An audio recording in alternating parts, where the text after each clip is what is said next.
베드로후서 3장까지 읽었습니다. 베드로가 두 번째 기록한 책이 베드로후서입니다. 예수님의 제자들 가운데에 성경을 기록한 제자가 3명밖에 없습니다. 베드로와 요한과 마태이지요. 아마도 야고보가 살아있었으면 야고보도 성경을 기록하지 않았을까. 베드로, 요한, 야고보가 삼총사니까, 예수님이 가장 사랑하시는 제자였으니까. 야고보가 죽은 후에 그 후에 예수님이 또 삼총사와 같이 기둥같이 여겼던 후에 누구를 지목했냐 하면은 야고보를 지목했거든요. 갈라디아서 2장 9절에 보면은 그 야고보는 예수님의 형제, 예수님의 젖동생입니다. 그런 걸 볼 때 야고보가 순교하지 않았다면 야고보도 성경 한 권쯤 기록하지 않았을까. 아무튼 베드로가 오순절 사건 때 은혜 받고 변화되어서 복음 전파자가 되고 사도행전 1장부터 12장까지의 주역이 되고 신령한 집으로 지어질 것을 권면하면서 하루가 천년 같고 천년이 하루 같다고 하는 하나님의 엄청난 은혜 속에 베드로가 들어가게 됩니다. 그리고 깨우쳐 주시고 성령으로 조명해 주셔서 베드로 전서와 후서를 기록하게 됩니다. 베드로 전서 오늘 새벽에 다 했고요. 들어보시고 스마트폰 들어가서 베드로 후서 1장 가겠습니다. 예수 그리스도의 종이며, 종이라는 말은 둘로스라는 말인데 노예라는 의미가 있습니다. 노예, 주인과 종의 관계. 오직 나는 주의 것이다. 주인께 속한 것이다.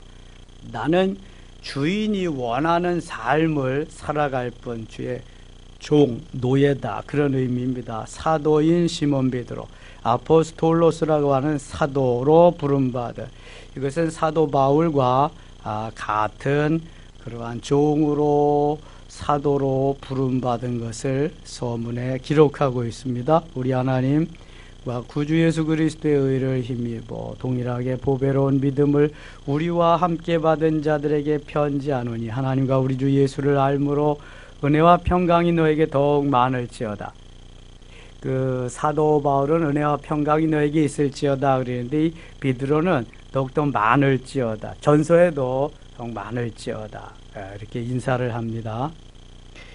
그의 신기한 능력으로 생명과 경건에 속한 모든 것을 우리에게 주셨으니 이는 자기의 영광과 덕으로서 우리를 부르신 이를 알므로 말미암음이라. 4절 같이 읽을게요.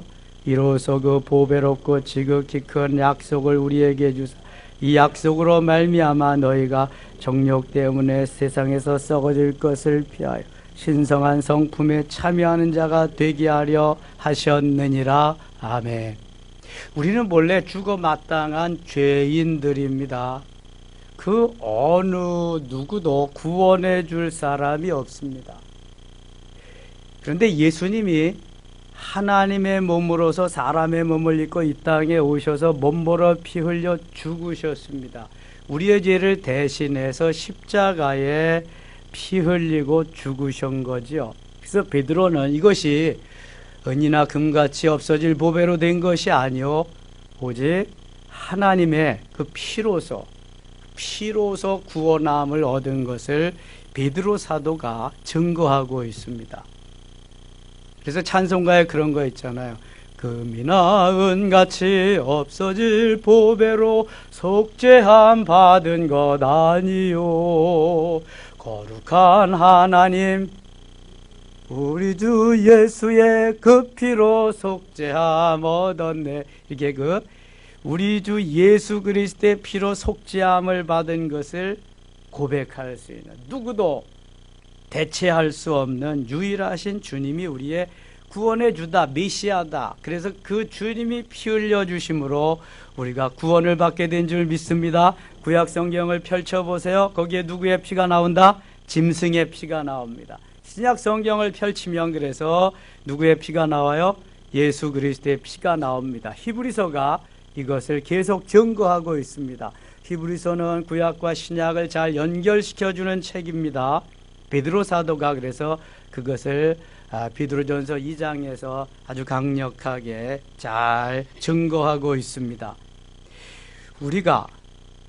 너희가 정욕 때문에 세상에서 썩어질 것을 피하여 신성한 성품에 참여하는 자가 되게 하려 하셨느니라. 전의 성경은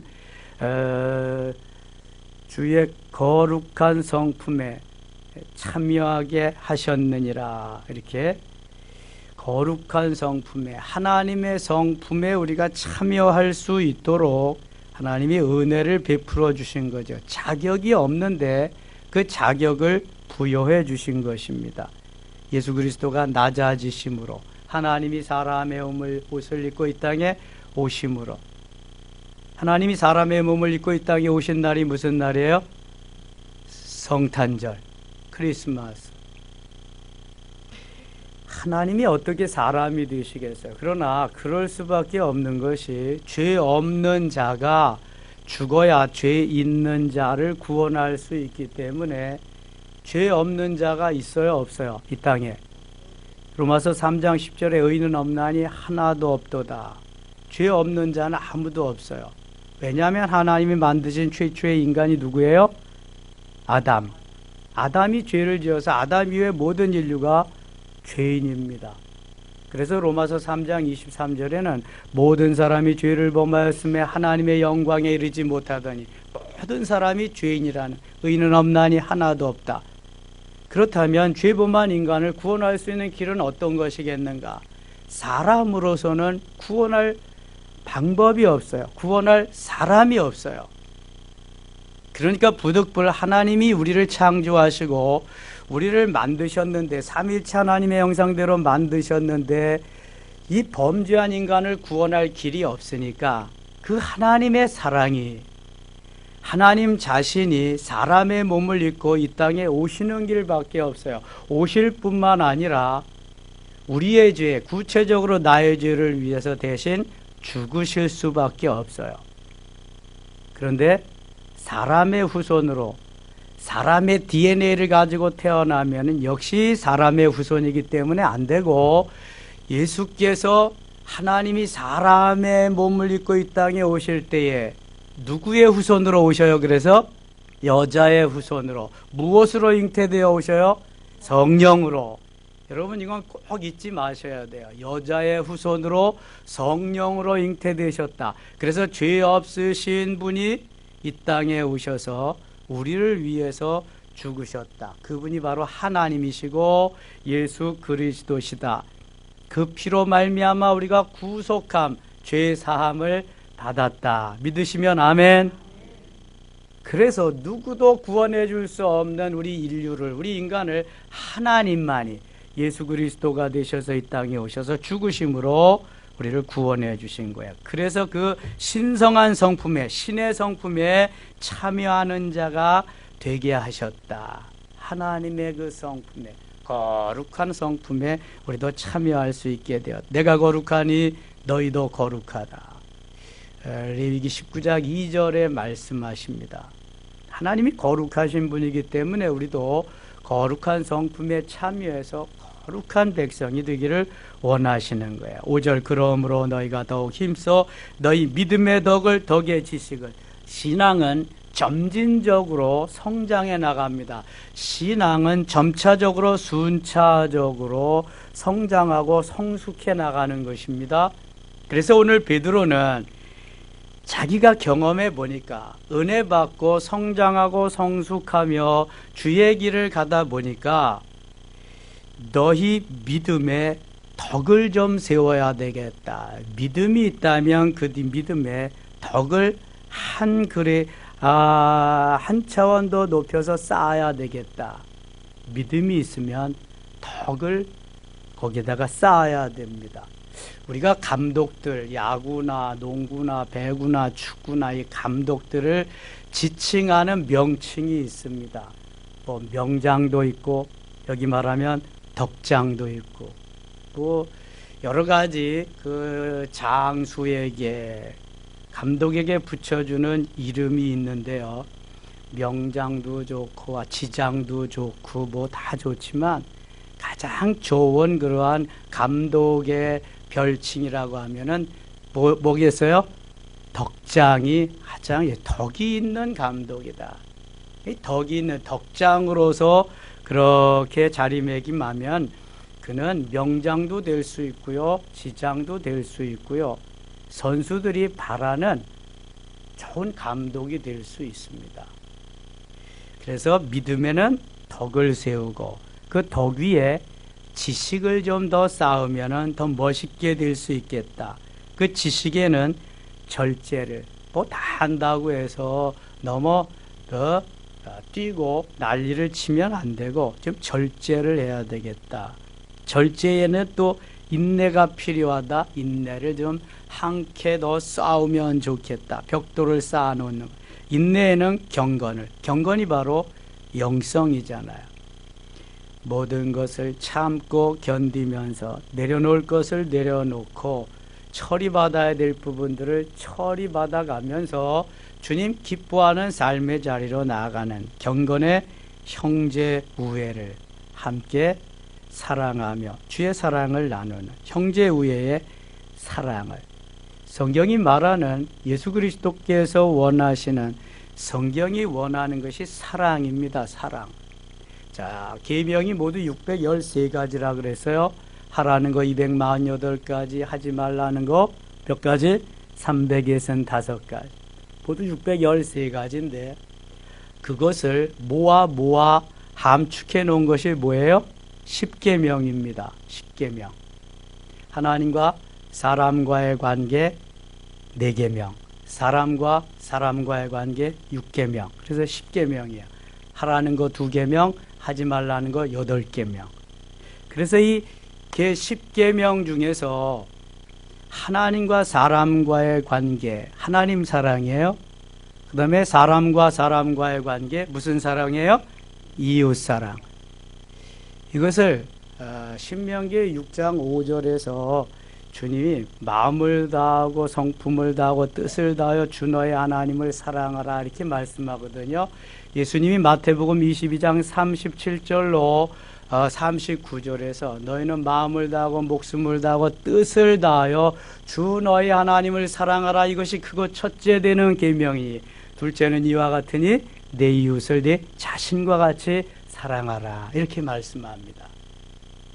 그러니까 성경은 하나님 사랑과 이웃 사랑으로 함축되어질 수 있고요. 이것을 다시 하나로 말한다면 뭐라고 말씀할 수 있어요? 사랑으로. 주님의 사랑이 여기 가득 차 있는 게 성경이에요. 물론 성경의 주제는 뭐라 그랬어요?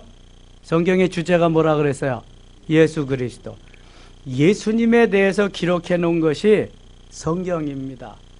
오실 예수 그리스도에 대해서 기록해 놓은 게 뭐예요? 구약. 오신 예수 그리스도에 대해서 기록해 놓은 게 신약. 다시 오실 예수 그리스도까지 신약에 기록되어 있습니다.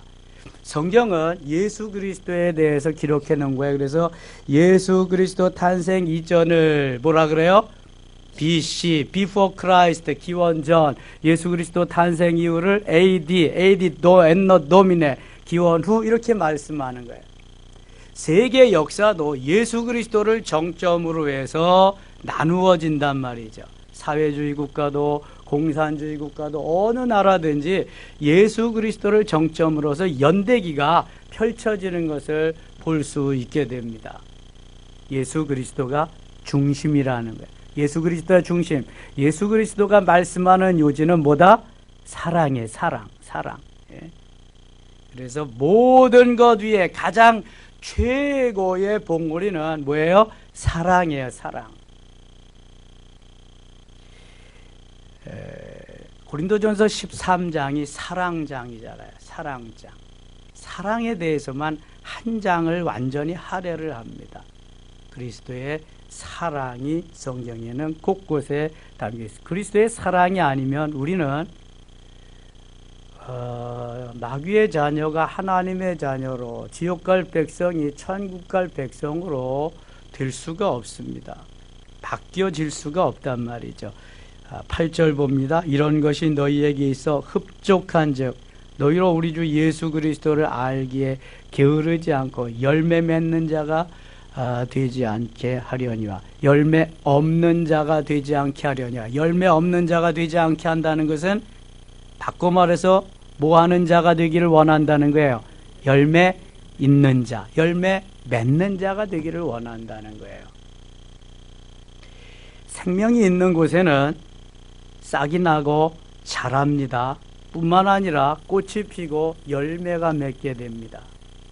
이것이 바로 생명이 있는 곳의 역사입니다. 자라나야 열매를 맺는 거예요. 자라나야. 아이들도 태어나면 꼼짝도 못하고 있지만 점점 자라납니다. 자라나면은 다시 결혼을 할 수 있고 또 자녀를 출산할 수 있습니다. 나무들도 제가 농부의 아들이기 때문에 과일나무도 심어보고 여러 나무도 심어보고 농사도 져보고 그랬잖아요.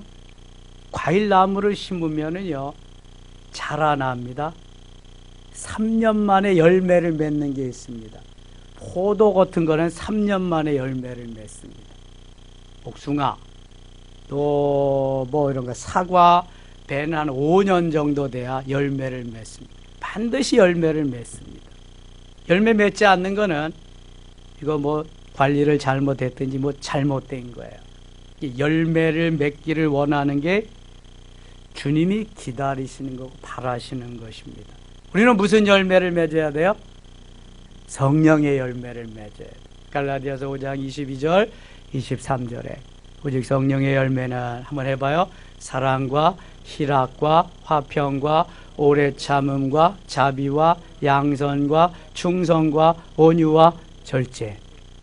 하여튼 그것도 입력 좀 시켜야 돼. 노래방에 가서 꽃피는 동백섬에 이런 것만 하지 말고 입력을 시켜야 돼. 자꾸만 여기다가. 예?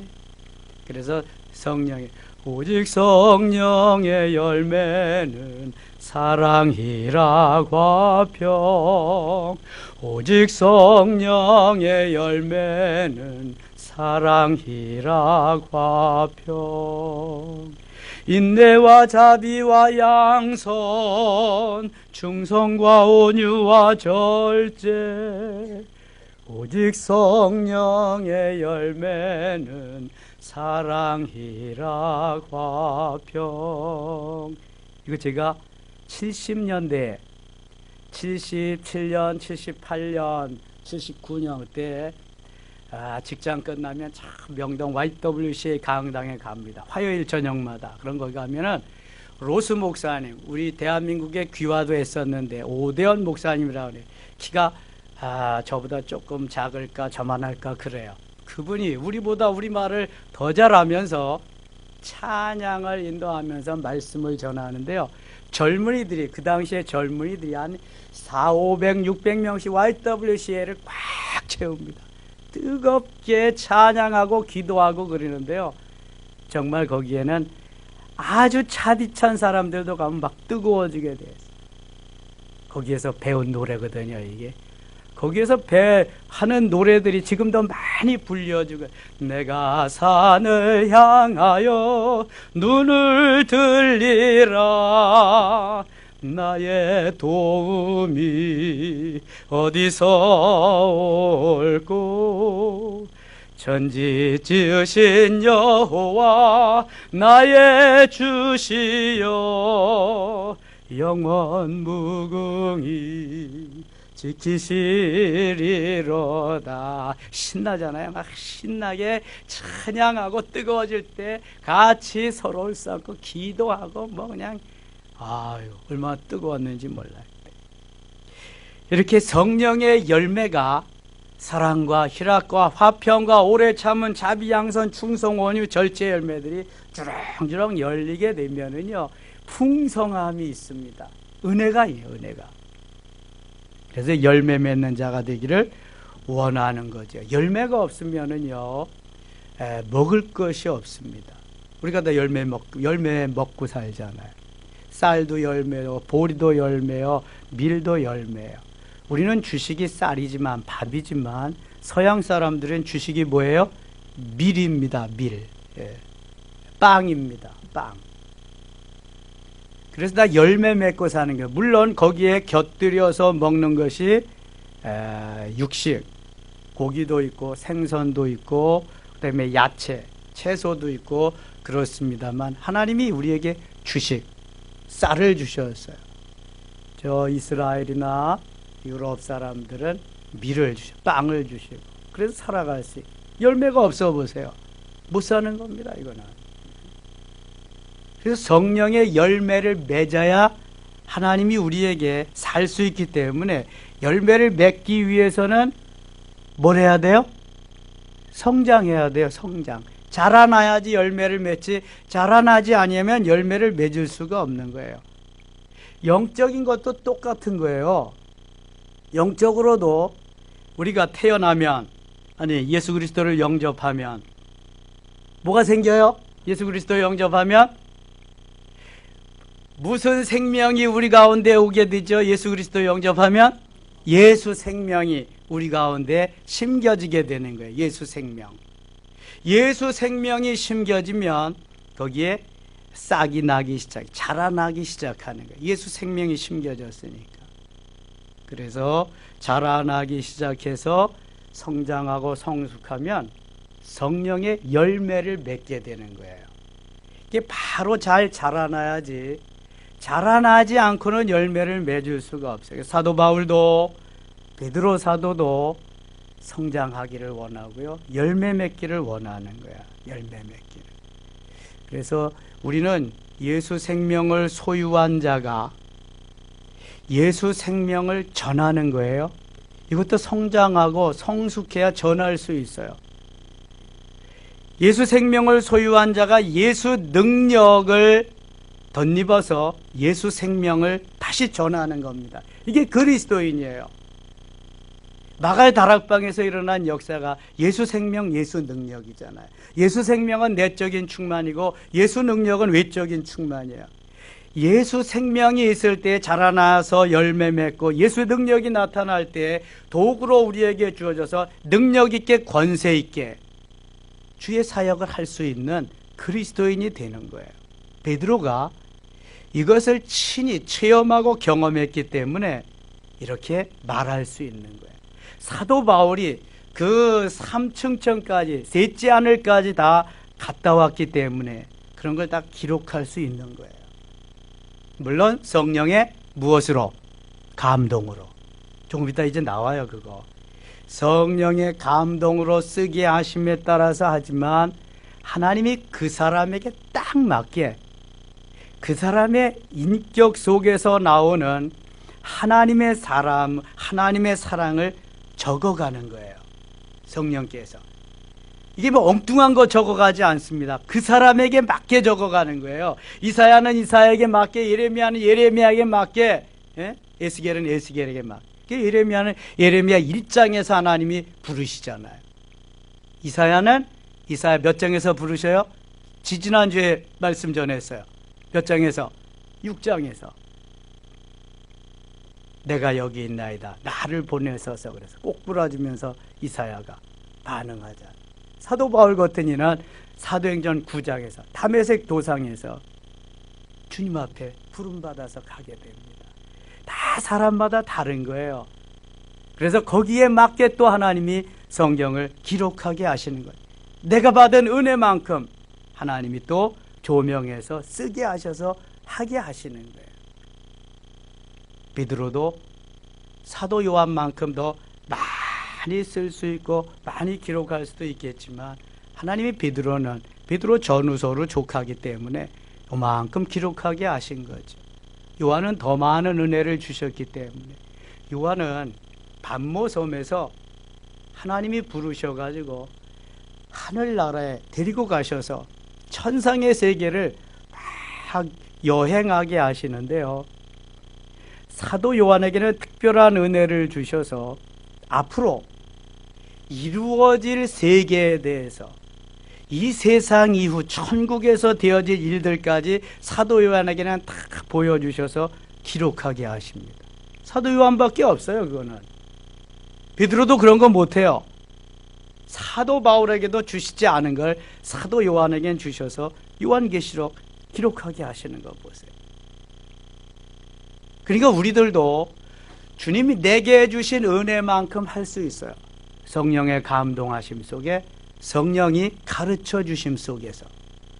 내게 주시지 않은 건 나는 못하는 거예요. 그거는요. 깨우쳐 주시고 가르쳐 주셔야 하는 거예요. 그래서 음악의 달란트 있는 분들은 찬양하는 거고, 가르치는 은사 있는 사람들은 아이들 가르치고 양육하는 거고, 뭐 자기의 분량에 맞게, 자기의 달란트에 맞게, 자기의 성품에 맞게 하나님이 역사하시는 거예요. 일하게 하시는 거예요. 자, 9절 봅니다. 이런 것이 없는 자는 맹인이라 멀리 보지 못하고 그의 옛죄가 깨끗하게 될 것을 잊었느니라. 그러므로 형제들아 더욱 힘써 너희 부르심과 택하심을 굳게 하라. 너희가 이것을 행한즉 언제든지 실족하지 아니하리라. 11절 같이 읽을게요. 이같이 하면 우리 주 곧 구주 예수 그리스도의 영원한 날에 들어감을 넉넉히 너희에게 주시리라. 아멘. 이렇게 살면 하늘나라에 들어가기 넉넉하게 너희에게 주시리라. 이렇게 말씀합니다. 넉넉하게 주시. 20절 가겠습니다. 20절. 19절부터 보겠습니다. 19절. 또 우리에게는 더 확실한 예언이 있어 어두운 데를 비추는 등불과 같으니 날이 새어 샛별이 너희 마음에 떠오르기까지 너희가 이것을 주의하는 것이 옳으니라. 20절 같이 읽을게요. 먼저 알 것은 성경의 모든 예언 사설의 풀 것이 아니니. 성경의 모든 예언은, 자, 예언 중에 가장 확실한 예언이 뭘까요? 성경입니다. 성경과 같이 확실한 예언이 없어요. 여기에서는 다 장차 어떻게 되어질 일들이 이미 다 나와 있기 때문에 성경과 같이 확실한 게 없습니다. 그래서 성경의 모든 예언은 사사로이 풀 것이 아니니, 사사로이 내가 내 마음대로 내가 복음을 만들어서 하면 안 된다는 거예요. 사사로이 풀면 안 된다는. 그럼 어떻게 해야 되냐? 21절 같이 읽겠습니다. 예언은 언제든지 사람의 뜻으로 낸 것이 아니요 오직 성령의 감동하심을 받은 사람들이 하나님께 받아 말한 것임이라. 아멘. 하나님의 감동으로 받아서 기록된 것이기 때문에 하나님의 감동을 받아서 해석하고 하나님의 감동으로 우리가 그것을 깨우쳐져서 살아갈 수 있어야지, 사사로이 내 생각대로 내 마음대로 내 지식대로 하면 안 된다는 거예요. 이거는요. 하나님 이것이 이렇게 하는 것이 옳습니까? 이것이 맞습니까? 성령의 감동으로 기록된 것이기 때문에 성령의 감동으로 조명을 또 받아서 하는 것이 대단히 옳은 것이다. 그래서 모르면 목회자들은 주께 묻지만 주께 물어도 잘 안 되는 것은 주석도 참고하고 그럽니다. 왜냐하면 주석을 쓴 사람들은 바로 또 성령이 깨우쳐 주셔서 그걸 그만큼 했기 때문에 그렇죠. 여러모로 참고를 해서 사사로이 풀고 해석하지 않기 위해서 애써야 된다. 자, 여기 21절. 예언은 언제든지 사람의 뜻으로 낸 것이 아니 오직 성령의 감동하심을 받은 사람들이 하나님께 받아 말한 것임이라. 하나님의 감동으로, 성령의 감동으로. 디모데후서 3장 16절에 모든 성경은 하나님의 감동으로 된 것으로 교훈과 책망과 바르게 함과 의로 교육하기에 유익하니, 이렇게 말씀합니다. 하나님의 감동으로 성경 말씀이 쓰여졌다는 거예요. 성경은 창세기부터 요한계시록까지, 모세로부터 사도 요한까지 1600여 년에 걸쳐서 기록되어 있습니다. 창세기가 주전 1500년 전, 요한계시록은 주후 100년쯤, 그래서 1600여 년에 모세부터 사도 요한까지 저자가 40여 명이 됩니다. 40여 명. 모세는 모세오경을 다 기록했으니까, 그 다음에 사도 바울은 13권이나 기록했으니까 성경은 모두 몇 권이에요? 66권이지만 기록자는 40여 명. 물론 작자 미상도 있습니다. 1600여 년에 걸쳐서 40여 명이 기록했는데, 한번 여러분 생각을 한번 해보세요. 1600여 년. 1세대가 원 제너레이션이 30년입니다. 1세기가 원 센추리가 100년입니다. 얼마나 긴 세월이에요. 1600년이면. 우리가 한 세기 살기가 쉽지 않습니다. 100살 살기가 쉽지 않잖아요. 그러면 1600여 년이라고 하는 것은 엄청나게 긴 세월입니다. 그 긴 세월을 한 주제로 쭉 쓰여졌다. 한 주제. 성경의 주제가 뭐라 그랬어요? 예수 그리스도에 대해서. 한 주제에 대해서 쫙 써졌다.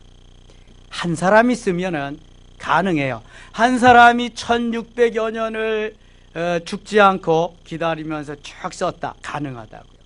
근데 기록한 사람이 다 달라요. 40여 명이 됐는데 이 40여 명의 기록자들이 그리스도라고 하는 주제, 그 맥락을 따라서 쭉 기록을 했다. 1600여 년에 걸쳐서. 그럼 가능하겠어요, 이거? 생각을 해보세요. 아니, 내 상식적으로 가능하겠어요, 이거? 가능 안 하죠. 이거 불가능한 겁니다.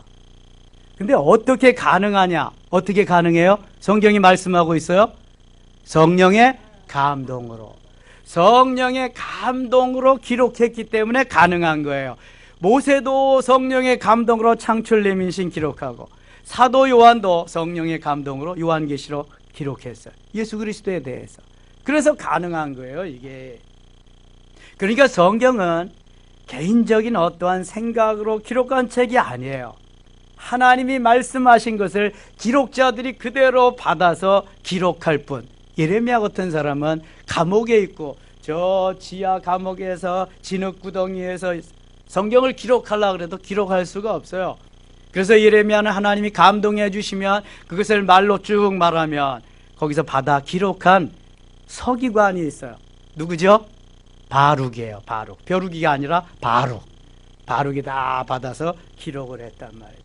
이렇게 성경은 다 하나님의 감동으로 기록되어진 것이기 때문에 가능한 거예요. 1600여 년에 40여 명의 저자가 있어도 한 주제로 기록할 수 있었다. 누가 물어보면 이 정도는 그래도 대답할 수 있지. 야, 저 사람 괜찮네. 어느 교회 다녔을까? 이리지. 예. 괜히 큰 교회 다닌다고 그냥 뻐기기나 하고 자기도 큰 사람 된 것 같이 웃기지 말라 그래. 아이고, 아직도 어린아이와 같이 기저귀 차고 다니면서 자긴 큰 교회 다닌다고. 영적으로. 그러니까 이게 영적으로 좀 깨우쳐짐이 있어야 돼. 깨달음이 있어야 돼. 영적으로 반응하면서 하나님을 경외하고 내가 주의 일을 할 수 있는 그 좀 바탕이 기본이 돼 있어야 돼. 기본이. 영적으로 말하는데요. 육신적으로 받아들이려고 하면은 도저히 받아들일 수가 없습니다. 물을 갖다가요. 물을 쇠나 돌에나 갖다가 보면 다 흡수하는 게 없이 다 튀어나갑니다. 다 튀어나가요. 그러나 스펀지에다가 물을 갖다 부으면 어떻게 돼요? 다 흡수합니다. 다 흡수해요. 이게 똑같은 거예요, 여러분. 영적인 바탕이 있어야 돼. 영적으로 좀 되어지는 것이 있어야 영적인 말씀을 전할 때 영적으로 받아들일 수 있는 거예요. 여러분 지금 영적으로 다 받아들일 수 있기를 축원합니다. 받아들이지 못하면 나만 손해예요. 그거는요. 받아들여야 돼. 영적으로. 예? 바리새인들은 예수님이 말씀만 하시면 다 튕겨져 나가세요. 다 받아들이질 않아요. 받아들일 수 있는 그런 바탕이 되어 있지 않기 때문에 그래요. 영적인 것을 모르기 때문에 그런 거예요. 성경이 영적으로 성령의 감동이 아니면은 그건 불가능한 겁니다. 그래서 성경은 오고 오는 세대에 지금까지도 베스트셀러예요. 성경을 따라갈 책이 없습니다. 계속해서 베스트셀러입니다. 성경은.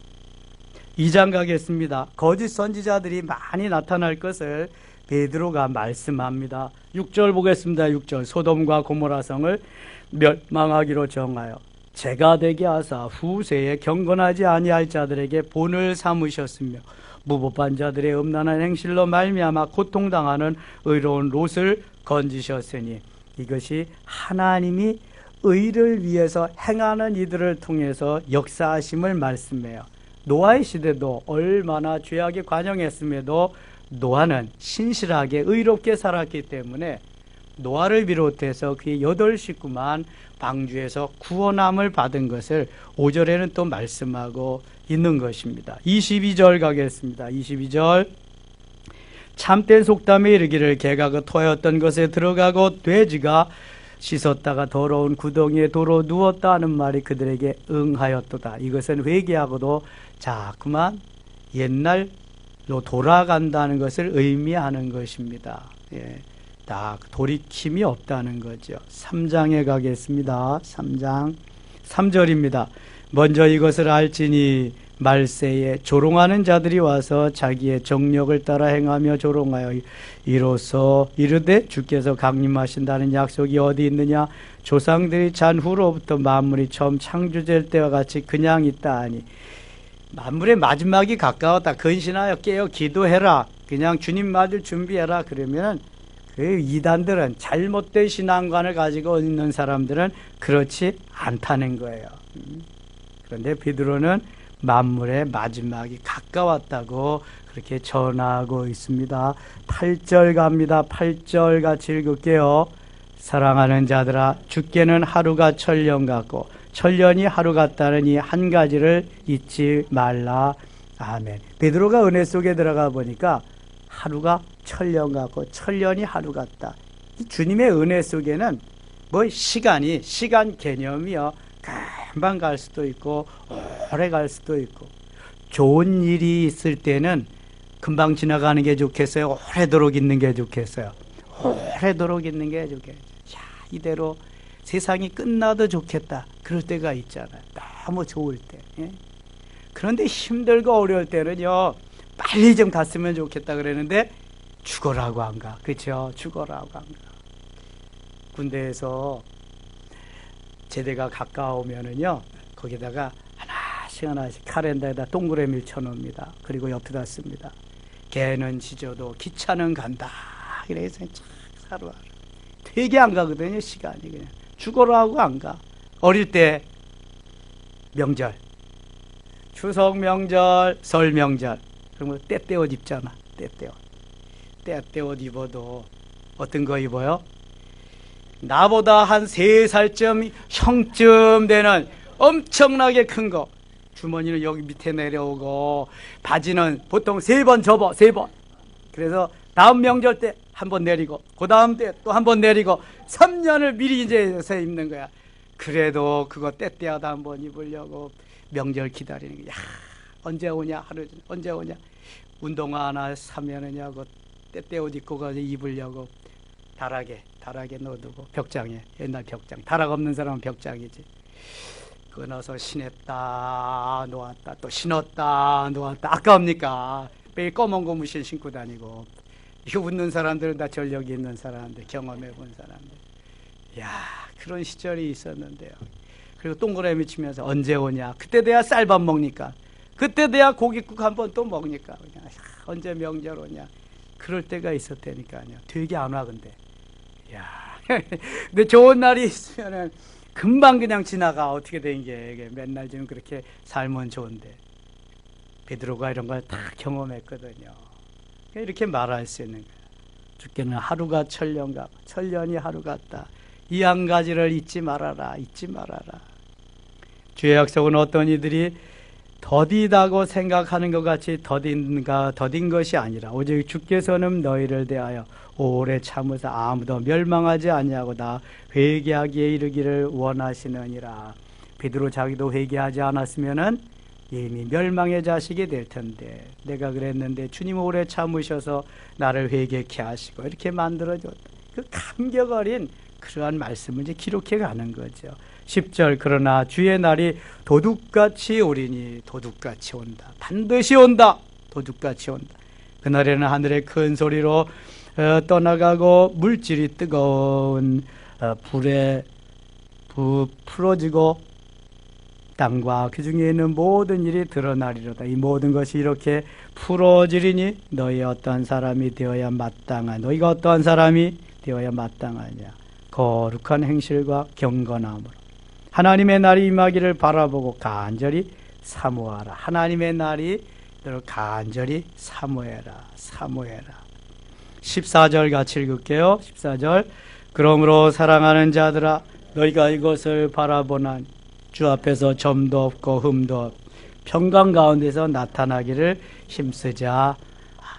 잘 신부단장에서 신랑 되시는 주님을 맞을 준비를 하라는 거예요. 마태복음 25장에 나오는 슬기로운 다섯 처녀와 같이 미련한 다섯 처녀는 졸며 잘세 등에 기름을 준비하지 못해서 혼인 예식 자리에 참여하지 못했어요. 그러나 슬기로운 다섯 처녀는 등에 기름을 준비하고 예수님 맞을 준비를 잘하고 있다가 혼인 예식 자리에 참여했다. 잘 준비하고 있으라는 거예요. 18절 읽고 마칠게요. 18절입니다. 오직 우리 주 예수 그리스도의 은혜가 그를 아는 지식에서 자라가라. 영광이 이제와 영원한 날까지 그에게 있을지어다. 아멘. 베드로가 한 축도네요. 오직 하나님의 은혜가 우리와 영원히 함께하기를 기다리는 바라는 아름다운 마음이 있습니다. 오늘도 하나님 우리에게 은혜 주시기를 원하십니다. 은혜로 살기를 원하십니다. 세상을 이기고 죄악을 이기고 환경을 이기고 사단 마귀를 이기고 나 자신까지도 이기며 승리의 삶을 살아야 할 줄 믿습니다. 이러한 은혜가 우리에게 임해서 금년 며칠 남지 않은 날 잘 마무리하고 소망의 새 2020 새해를 맞으시는 우리 섬김의 가족들 되시기를 축원합니다. 뜻합니다. 아버지 하나님 고맙습니다. 오늘도 우리와 함께 하시고 도우신 주님 베드로 사도를 통해서 깨우쳐 주셔서 고맙습니다.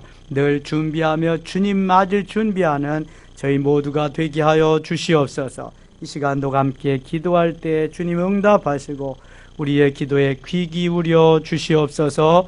놀라운 역사의 시간이 순간이 되도록 은혜 내려 주시옵소서. 예수님의 이름으로 기도드리옵나이다. 아멘.